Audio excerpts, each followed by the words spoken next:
In this video, we're going to explore the data code manual and highlight its relevance as it pertains to certification. So the live binder link that we have for the data code manual is really how you can look at all types of coding for different components inside of PowerSchool, whether it be student or staff related. Section 6 is everything that deals with scheduling and certification. So I'm going to click into Section 6. Notice we have 4 subheaders here. I want to start with the certification matrix for PowerSchool. This will help you to see how a staff member may or may not be ran through the out of field and whether it's checking for the actual certifications to be valid for that teacher based on the co-teaching role, lead teacher role, collaborative roles, and the instructional delivery method inside of there. So the way that you read this matrix is, in this case, standard instruction face-to-face and having a lead teacher. If it has the word yes, that means yes. Out of field markings will be checked in that kind of combination. So if you have Stacy Royster as a lead teacher on a section that has been deemed as an instructional delivery method of standard instruction face to face, then here at the state we will be running the certifications of that teacher through the courses to ensure that they are a match and not an out of field placement. If you see the word no, then that means that type of combination is not checked for out of field purposes. So, for example, if I have a teacher as a lead teacher on a course, but the course has been marked as a non LEA, meaning it's a third party who is actually delivering the instruction, then that is a no. We will not be checking that employee for out of field in that case, will not be deemed for out of field because they are not the ones delivering the content. And so, in collaborative special education, for a college class. If you say that you are going to place a teacher as a collaborative special ed in a co-teaching role on a class, whether it's in person, virtual, or out of field, they will still have to have those special education endorsements to be a collaborative employee inside of there. So that is the first big piece of information that helps you to understand how that scheduling takes place and runs through that schedules app. Then we'll backtrack to the instructional delivery. The instructional delivery method is where you tell the type of instruction taking place inside of there. So in the section setup inside of PowerSchool, one of the required fields that must be placed on all sections is the instructional delivery. The three that all districts should be using would be your standard instruction face-to-face, virtual, and hybrid. This is about 95% of all your classes. It's your teacher on your campus teaching your students.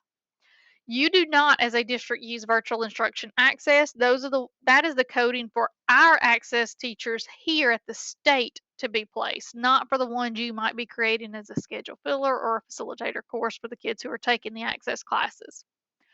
Non-LEA is a designation that you use when you have instruction provided not by the home LEA. So this would be for those students who are taking access, but you've got a schedule filler on their record, or those who are leaving campus to go to a college to take um, college instruction.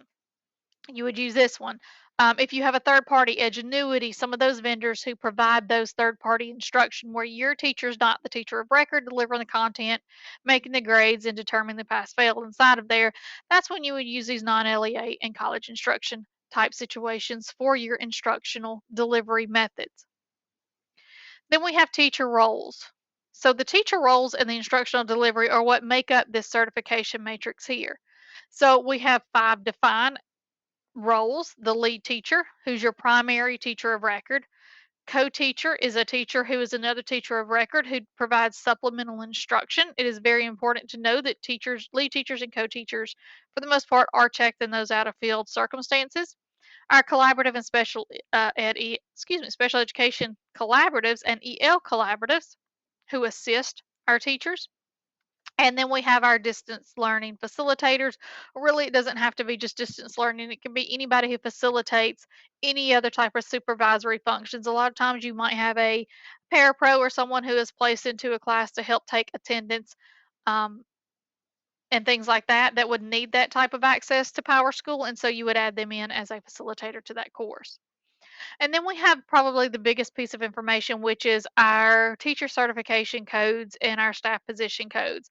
Now, when anyone comes to this, I highly encourage them to click the link up here at the top to pull this spreadsheet out because it's a lot easier to navigate from the original spreadsheet than inside of the live binder here.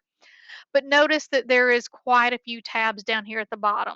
So we have a positions spreadsheet, a background status, certification, degree, certificates, endorsements, degrees, employment type.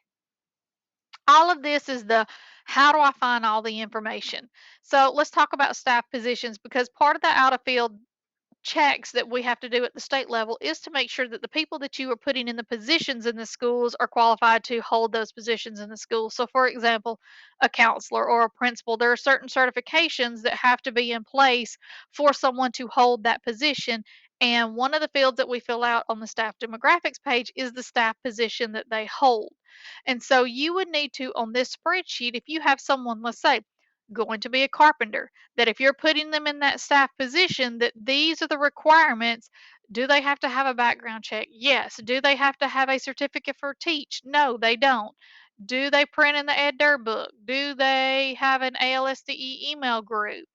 Things such as that. So this will give you lots of information about those who you are placing into certain positions. Now, I will say this is a very large spreadsheet. So remember with spreadsheets, your friend is always the control F feature.